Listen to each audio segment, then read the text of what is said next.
Welcome to the Worship Leader Toolbox podcast, where our mission is to equip and encourage worship leaders and teams in practical components of local church leadership. We're so thrilled to have you listening to our podcast, and our prayer is that it's helpful for you and your teams. If you have any thoughts or questions, feel free to reach out to us at worshipleadertoolbox.com, and we'd also be honored to have you hit subscribe wherever you're listening to us. Heading now to today's episode with Tim Price.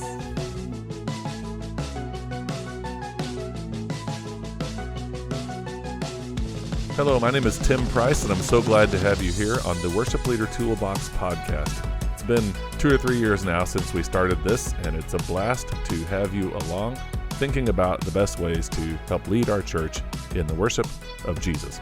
And it's great to think practically on the nuts and bolts level. It's also good to be encouraged on the overarching level, which is you are in the right place for right now for your church, and you want to do the best that you can while you're there.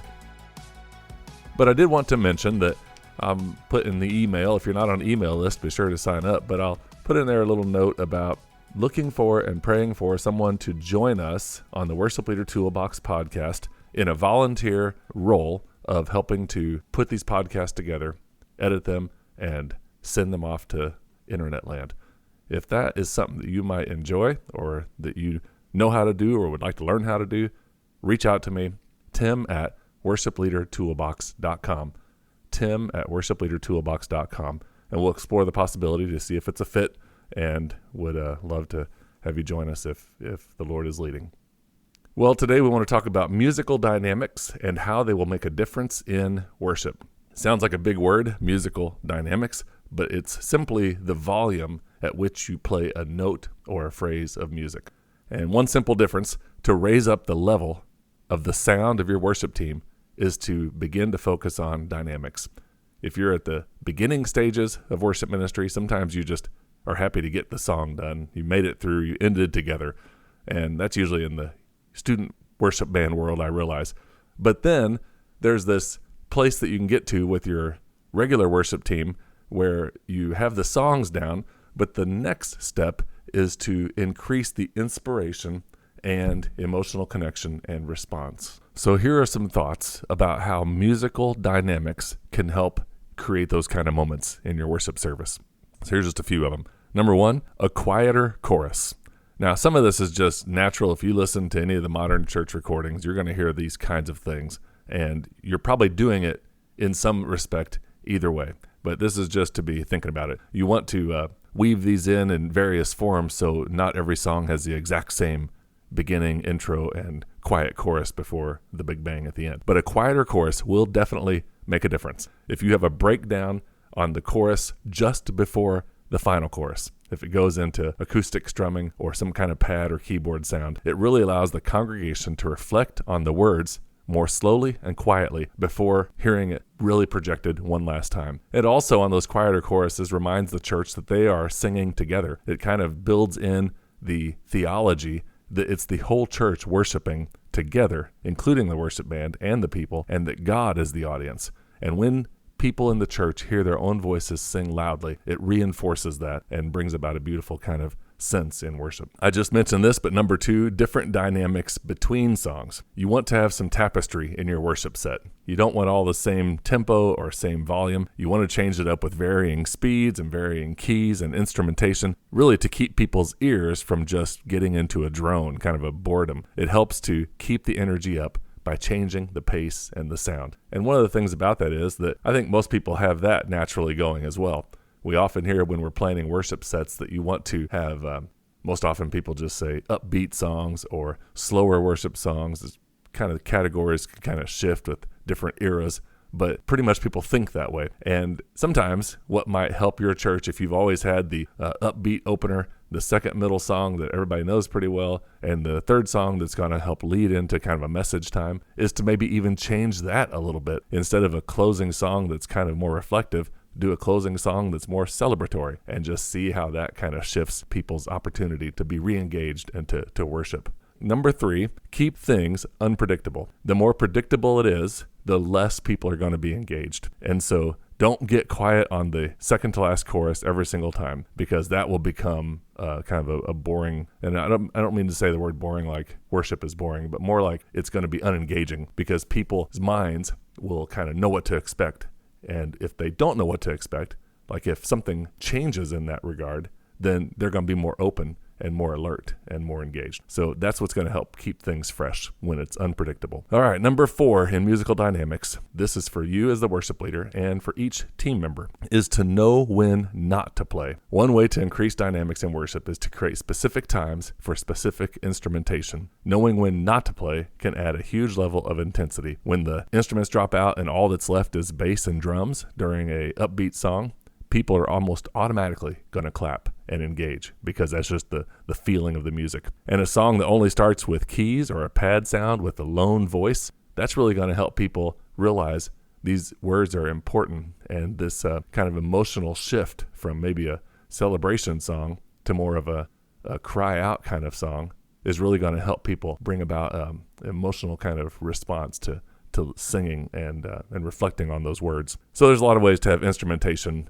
change up a little bit, and most often this is going to happen during your rehearsals. In fact, that's a principle that worship leaders need to know, that in order to feel like it's off the cuff and really inspiring, it's probably required more pre-planning. And too often we kind of think, we're just going to kind of let it go and see what God does. And the Lord can definitely take a worship moment and make it however it needs to be. But if you want it to seem natural and spontaneous, it's going to require about twice as much prep during rehearsal. You're going to have to make a note on your charts or in the flow service or however you do it to let people know, here's where you're not going to play, because this is just as important. It's also important dynamically for there to be a time when instruments come into songs. And too often we just kind of start the song, take it to 80 miles an hour and stay there till it's over. And what needs to happen is that sometimes the bass or the drums or the guitar or whatever parts you have are going to come in later. And all that is going to have to be planned and notated during rehearsal. That's why it's important to have that planned out. And one last way here, I guess it's number 5, is a cappella can add dynamics.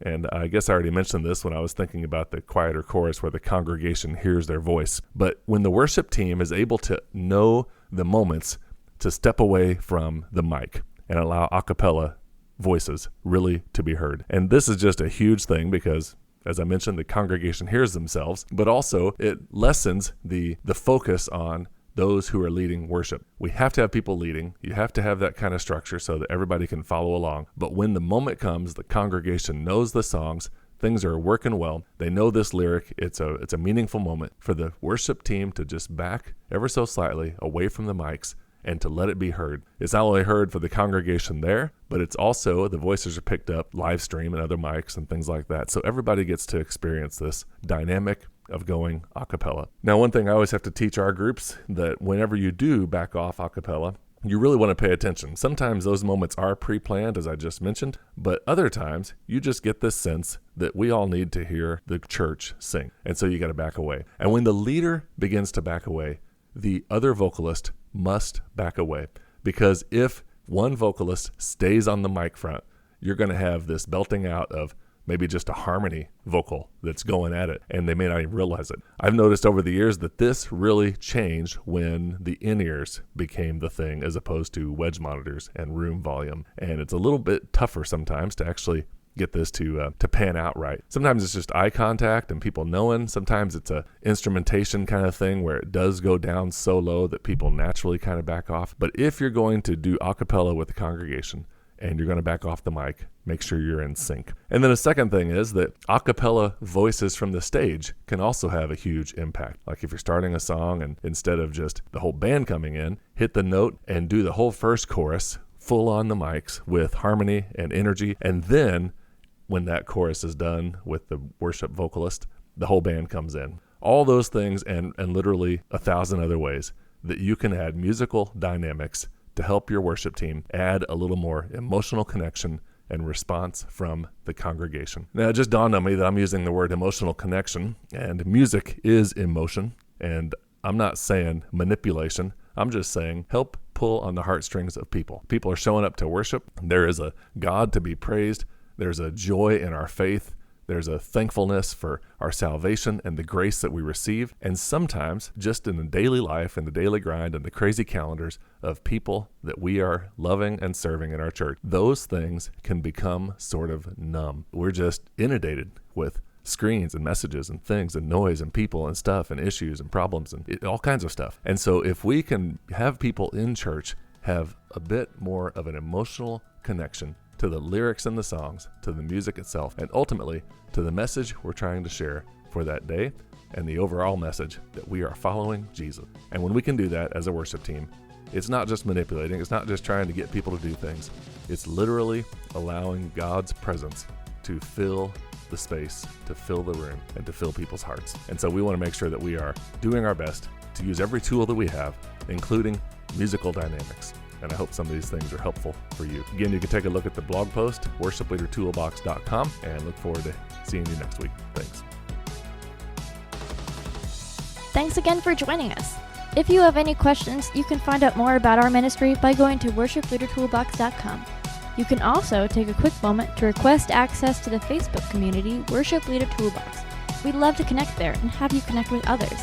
As a reminder, we try and share a new podcast episode 2 times a month, most often on Thursday, and we look forward to joining with you next.